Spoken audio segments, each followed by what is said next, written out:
Assalamualaikum warahmatullahi wabarakatuh. Halo teman-teman, kali ini saya akan buatkan sebuah video. Ada yang request kemarin, panduan bagaimana caranya kita mengelola hosting, domain, dan hingga bisa memanajemen website gitu ya. Sebenarnya ini ada di panduan saya yang sebelumnya, panduan bikin website mudah. Cuman hanya saja di panduan tersebut saya tidak menyarankan menggunakan akun cPanel karena saya lebih arahkan agar mengelola server sendiri ya. Ada materi cPanelnya tapi sekilas. Nah, ini mumpung iseng saya sempetin waktu untuk buat tutorial, kali aja ada teman-teman yang butuh. Nah, requestnya seperti ini kira-kira ya. Dengan banyaknya tawaran iklan hosting domain berbayar jadi bingung sendiri katanya gitu. Nah, jadi ingin dibuatin tutorial yang lengkap, gak sepotong-potong, yang mendeskripsikan langkah-langkah bagi pemula ya. Dari mulai melakukan pembayaran domain hosting, pengelolaan control panel, sampai siap running untuk pemuatan postingan artikel gitu ya. Simple aja. Nah, langkah awalnya adalah kita kita membuka halaman penjualan domain ataupun hosting. Di sini saya rekomendasikan menggunakan central hoster. Kenapa? Karena central hoster ini menggunakan teknologi SSD ya untuk hard drive-nya. Kemudian aksesnya cepat, dan yang berikutnya adalah saya sendiri yang mengelola hosting ini. Oke, langkah-langkahnya adalah coba seandainya teman-teman belum punya domain, langsung aja pilih nama domainnya di sini.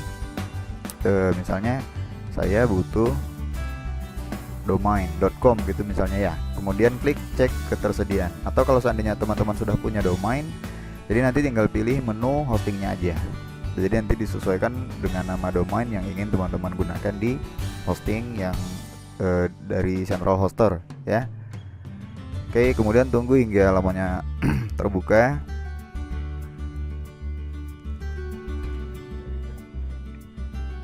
Oke, halamannya sudah terbuka ya, kira-kira seperti ini.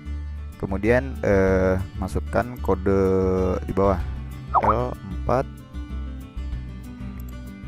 H6Y. Kemudian kita klik cari.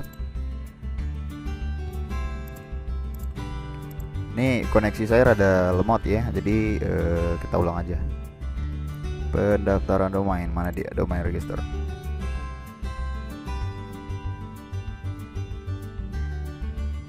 Oke, saya butuh domain.com. Kemudian hmxtd, klik cari domain. Karakter yang tidak cocok, start dlbk i, cari domain. Oke, secara otomatis sistem akan mencari domain yang tersedia ataupun yang tidak tersedia. Nah, kan di sini untuk domainnya teman-teman yang dipilih tadi tersedia ya. Nah, kemudian di bawahnya nanti akan ada sugesti domain yang disarankan ya. Tapi kalau seandainya tidak, skip aja, langsung klik masuk ke keranjang. Boleh diklik masukkan ke keranjang atau add to chart. Oke, jika sudah, klik selesaikan pemesanan. Nanti akan diarahkan ke halaman apakah kita ingin mengaktifkan fitur add-on DNS management, kemudian email forwarding, kemudian ID protection. Nah, untuk layanan ID protection ini berbayar ya. Kemudian server, the default name servernya ini kalau seandainya ingin dihostkan di hosting central hoster itu defaultnya begini, ns1.centralhoster.com dan ns2 nya. Tapi kalau seandainya teman-teman punya hosting sendiri dan ingin membeli domainnya saja, name servernya ini disesuaikan dengan name server yang sudah teman-teman punya, maksudnya di akun hosting lamanya. Oke, kemudian klik continue. Nah, nanti seandainya ingin membutuhkan hosting juga ya, yang di sini biarin aja dulu di skip. Oke, kemudian nanti kita pilih paket hosting yang disediakan oleh layanan penyedia hosting, contohnya central hoster. Kemudian silahkan pilih hosting yang ingin digunakan ya. Nah, kemudian cara berikutnya adalah yang ini saya hapus dulu ya. Keranjang belanja yang di sini saya hapus dulu. Oke. Kemudian kalau seandainya teman-teman ingin membeli hosting dan domain ya, komplit maksudnya semuanya ya, teman-teman tinggal pilih di menu awal nih, central hoster, klik di menu awalnya, kemudian klik order hosting, kemudian dipilih. Nah, di sini dari layanan central hoster ini ada dua layanan yang memang khusus disediakan untuk internet marketer ya, yaitu newbie immerse dan medium immerse. Bedanya hanya di space dan bandwidthnya. Oke, klik pesan sekarang, kemudian pilih nama domainnya seperti yang tadi ya, saya butuh domain.com. Nah, misalnya, kemudian di sini ada 3 pilihan ya. Daftarkan domain baru, transferkan domain ke registrar yang ada di central hoster, atau hanya ingin pesan hosting saja. Berarti di bawah teman-teman ketik di sini saya butuh domain.com. Kalau seandainya hanya beli akun hosting aja, klik yang di bawah, I will use my existing domain and update my name server. Klik use. Ini kalau seandainya pesan hosting aja ya. Kemudian kalau ingin memindahkan domainnya ke central hoster, pilih yang di tengah. Ketik saya butuh domain. Ya. Nah, di sini contohnya kita order domain dan hosting baru ya. Saya butuh domain.com, kemudian kita klik cek. Oke, sorry nih, internetnya lagi bermasalah ya. Nah, koneksinya kacau. Kita ulangin.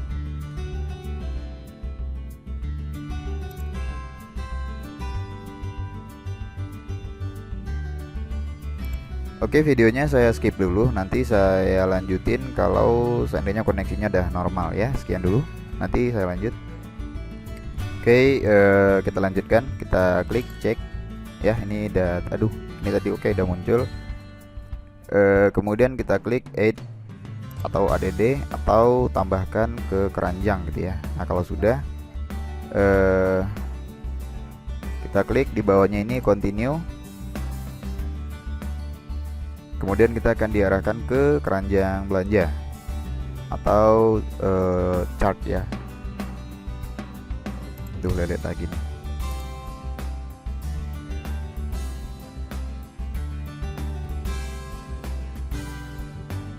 Oke, nah di sini kembali lagi seperti yang tadi. Untuk settingan domain kita klik DNS management, kemudian email forwarding. Kalau seandainya teman-teman butuh yang namanya ID protection, silahkan diaktifkan. ID protection ini gunanya adalah untuk menyembunyikan data kita sebagai pemilik website tersebut, untuk menghindari yang namanya spam ya.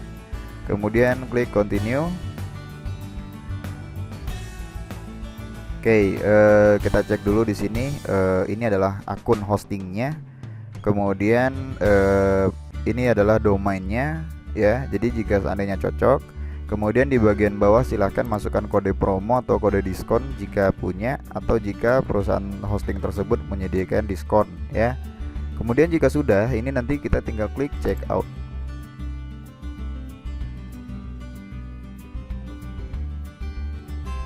Koneksinya kumat lagi.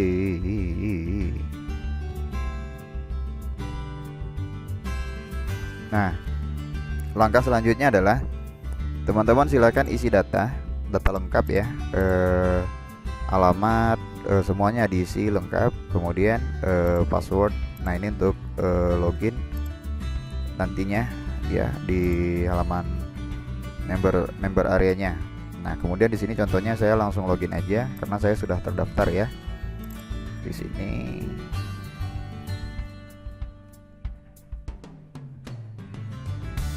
Oke. Nanti akan diarahkan ke halaman invoice. Silahkan teman-teman lakukan pembayaran. Jika perusahaan hosting tersebut memiliki sistem otomatis aktif, yaitu berdasarkan transfer dengan menggunakan kode unik ya, atau jika mengharuskan konfirmasi, silahkan lakukan konfirmasi pembayaran ke akun admin pengelola hosting tersebut. Nah, nantinya teman-teman akan diberikan akses untuk login ke halaman cPanel ya. Nah, saya skip lagi videonya, saya tunggu koneksi internet normal ya. Sekian dulu. Oke, kita klik ya, kita enter lagi. Coba nih, aduh, internetnya kacau ya. Ini saya login ya, login gmail.com.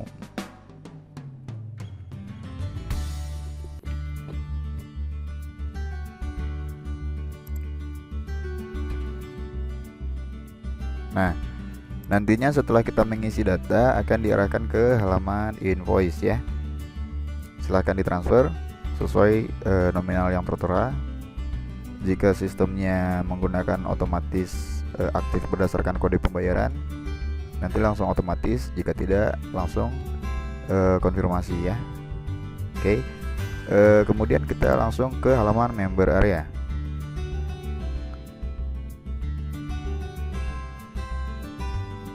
Oke.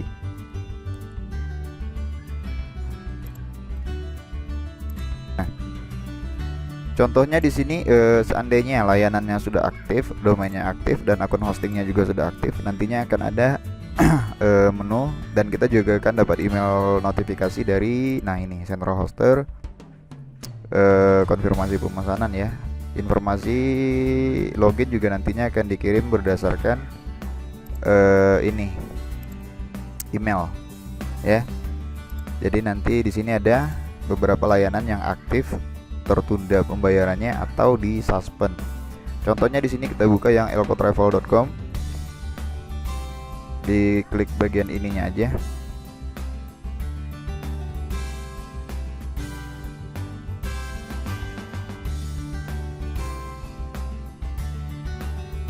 Aduh, ini benar-benar kacau internetnya. Udah, saya skip dulu ya. Assalamualaikum warahmatullahi wabarakatuh.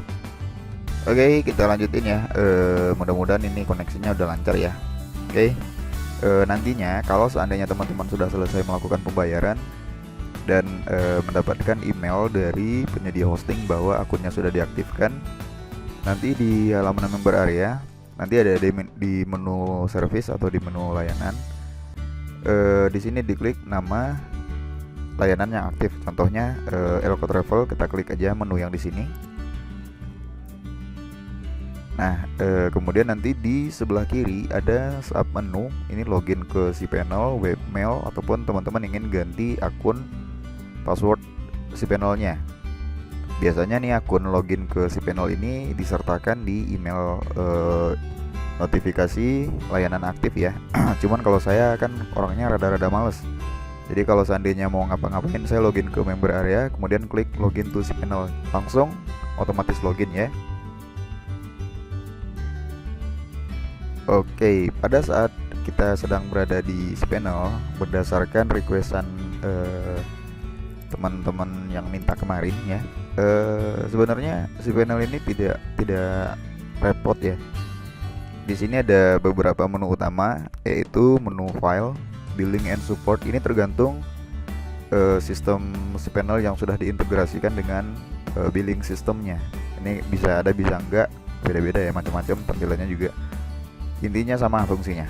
Kemudian ada database, domain, email untuk kita ngelihat statistik ya, metrik. Kemudian untuk security, software, advanced setting, preference nih untuk tampilan ataupun kita ingin merubah password cPanel-nya.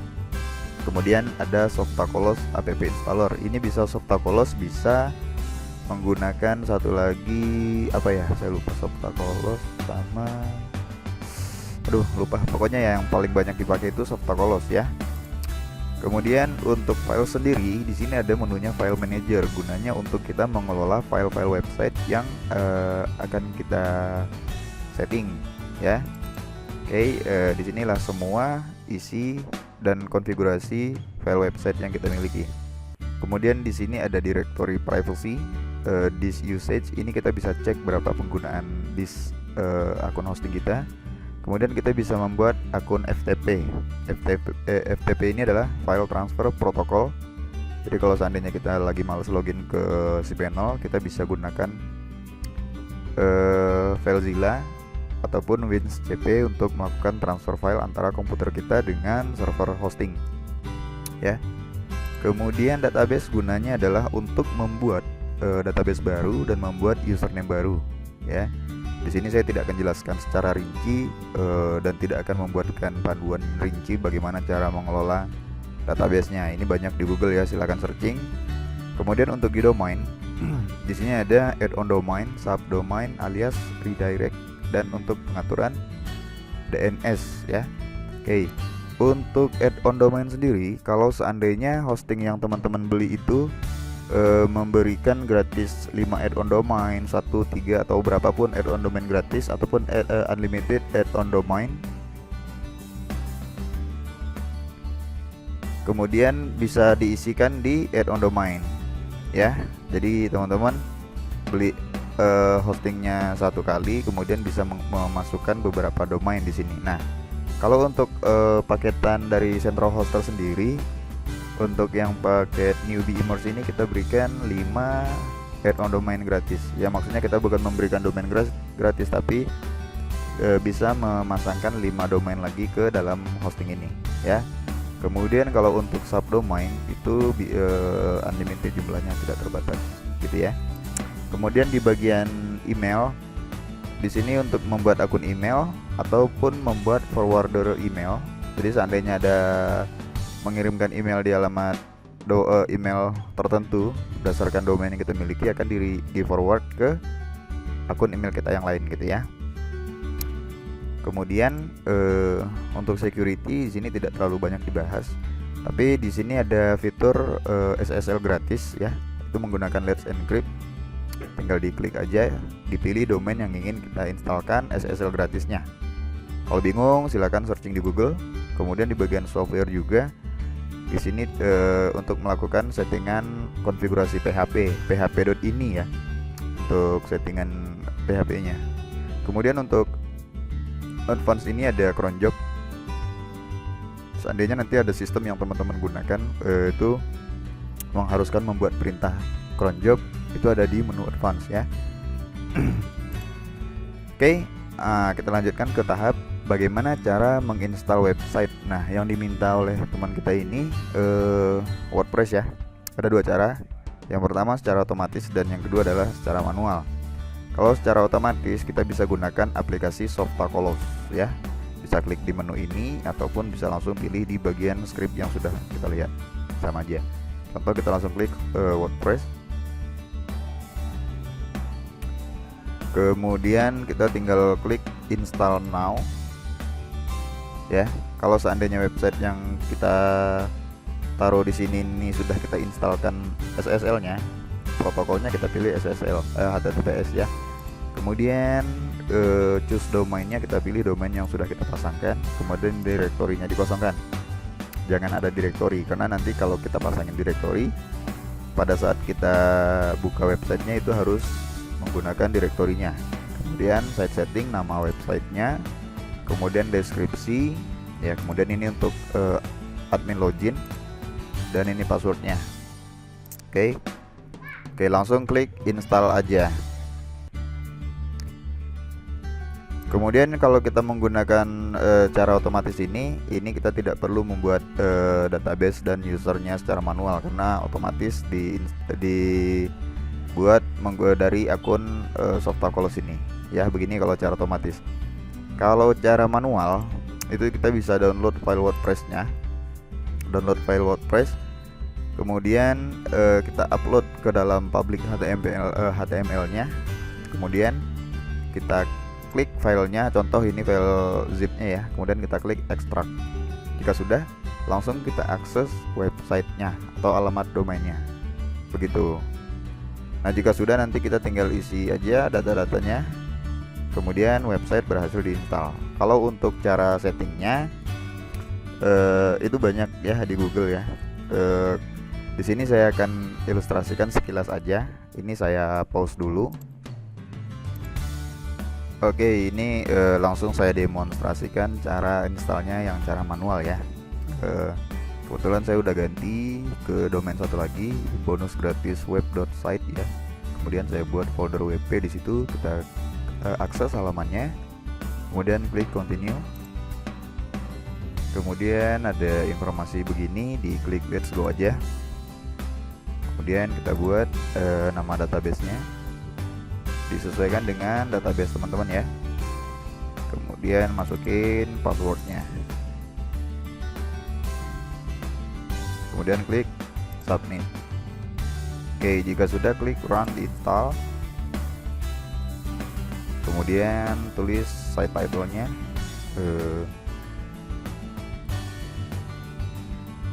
username-nya, kemudian password,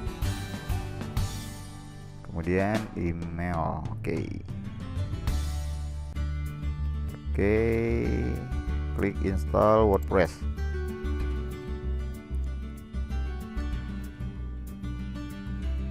Oke, kita langsung login ya. Oke. Nah, sampai tahap ini semua proses instalasi selesai. Tinggal bagaimana caranya kita setting ini website hingga nanti bisa posting begitu requestnya ya. Oke. Biasanya saya untuk awal pada saat melakukan instalasi WordPress untuk pertama kali, yang saya lakukan adalah klik di bagian menu setting, kemudian di bagian general saya isi tagline-nya itu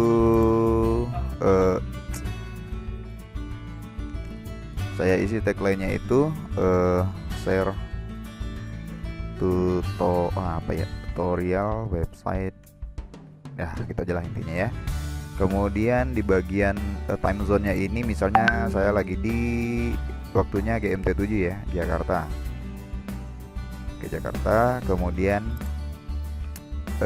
klik save change, itu biasanya ya. Kemudian untuk di bagian reading, skip ke permaling. Permalingnya ini saya biasa gunakan untuk yang di post name, ujungnya saya hapus, saya ganti jadi HTML ya. Jadi kalau ini menurut saya ini agar lebih SEO friendly ya, URL-nya unik. Kemudian untuk tampilan website sendiri terserah nih teman-teman, kalau seandainya punya theme sendiri ataupun template boleh diupload ya, boleh diupload di sini, kemudian diaktifkan. Jika nggak ada, bisa klik tambahkan themes baru, kita cari di sini. Kalau seandainya teman-teman punya, upload ya. Kalau di sini saya cari contohnya yang mana ya, bebas aja deh, karena contohnya saya ini aja. Oke, klik install, tunggu hingga proses downloadnya selesai, kemudian ini akan otomatis menginstal nih. Oke, klik aktifkan. Jika sudah, kita cek intip halaman awalnya. Oke, karena ini bentuknya themes yang saya pilih ini untuk blogging ya, jadi teman-teman tinggal cari aja themesnya yang sesuai dengan kebutuhan.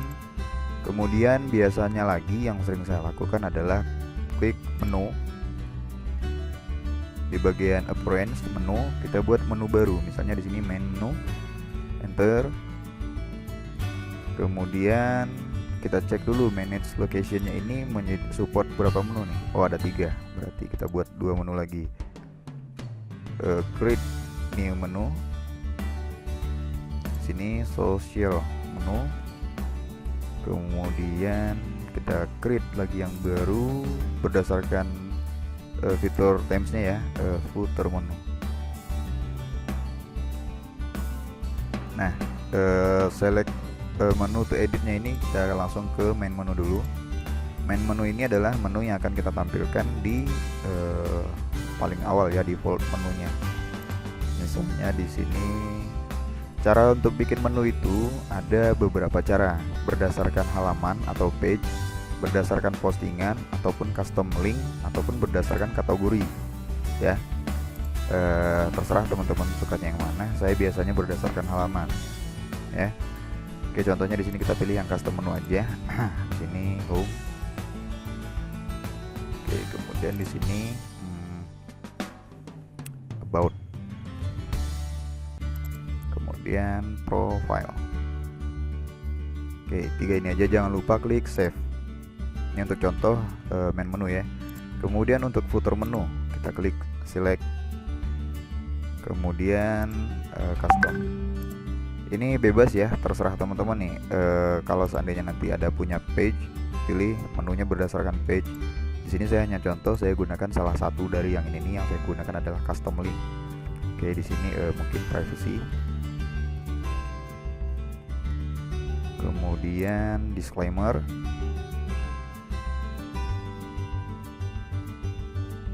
kemudian kontak us. Oke, saya klik save change, saya klik save menu, kemudian saya pilih di sini menunya yang social menu, kemudian saya klik select. Oke, custom link our apa sih, Facebook lah gitu misalnya. Oh salah, balik, maaf. fb.com fbku misalnya, Facebook, enter, twitter.com tweetku. Nah itu misalnya ya contoh, kemudian kita klik save menu. Jika sudah, coba kita cek halaman awal ya.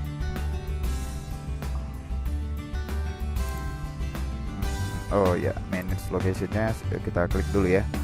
Untuk di primary menu kita pilih main menu, social menu pilih social menu, footer menu kita klik footer menu, kemudian kita klik save change. Oke, kita refresh halaman awalnya. Jabret seperti ini modelnya ya. Ini adalah main menu tadi yang sudah kita isi ya. Kemudian ini adalah social menunya, kemudian di bawah di sini footer menu ya. Oke, kita lanjut ke bagian post, dan di sini ada kategori. Misalnya ini websitenya review ya, ataupun artikel gadget nih misalnya. Informasi nih default kategorinya. Kita update dulu, kemudian kita buat menu baru, apa ya, Samsung. Kemudian Asus, kemudian Motorola, kemudian di sini Nokia, kemudian Xiaomi, dan Infinix. Oke, sudah kita cari post. Di sini ada yang pertama ya. Kita klik terus dulu aja, kita hapus, kita buat yang baru.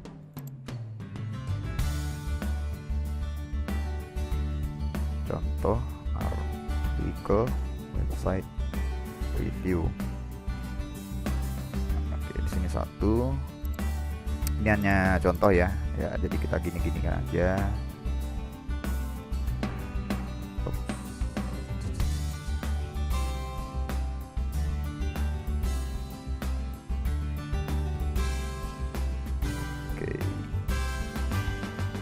Ini saya pilih menunya berdasarkan kategori Asus misalnya. Oke, kemudian tagnya adalah review misalnya. Nah, kemudian baterai, misalnya lagi nge-review baterai atau harga ya. Nah, kemudian kita klik default image-nya. Contoh aja ya, di sini asal-asalan sih gambarnya kayak gitu. Kemudian kita klik set feature image.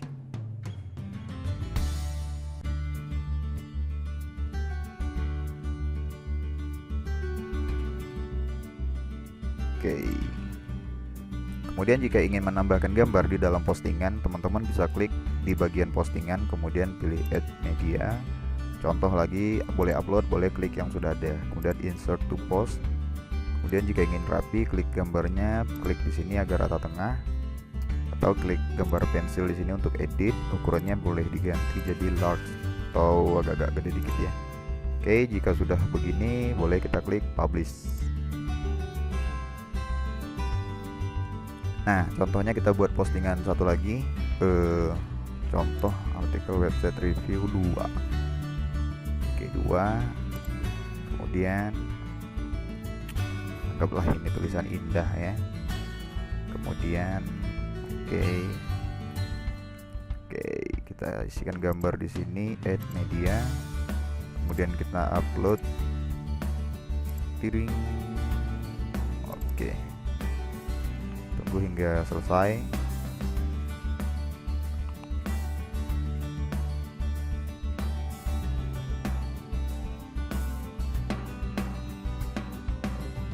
Oke, insert to post. Sama, kita bikin rata tengah, edit biar dirubah ukurannya jadi besar update, kemudian set feature image-nya kita samain. Tuh, boleh gambarnya boleh beda ya untuk feature image. Kemudian di sini misalnya contohnya Infinix. Nah, jika sudah, teman-teman bisa klik publish juga. Oke, kemudian kita cek di halaman awal. Nah, contohnya begini. Selanjutnya berarti teman-teman tinggal buat aja artikel sebanyak-banyaknya.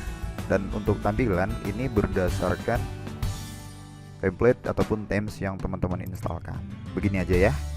Jadi untuk detailnya nanti mungkin kalau seandainya teman-teman adalah member dari panduan bikin website mudah yang pernah saya launching dulu, nanti kita bisa discuss di grup khusus supportnya. Oke, sekian dulu.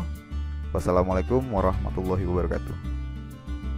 Oke, semoga bermanfaat. Terima kasih sudah melihat video ini. Sekian dulu. Wassalamualaikum warahmatullahi wabarakatuh.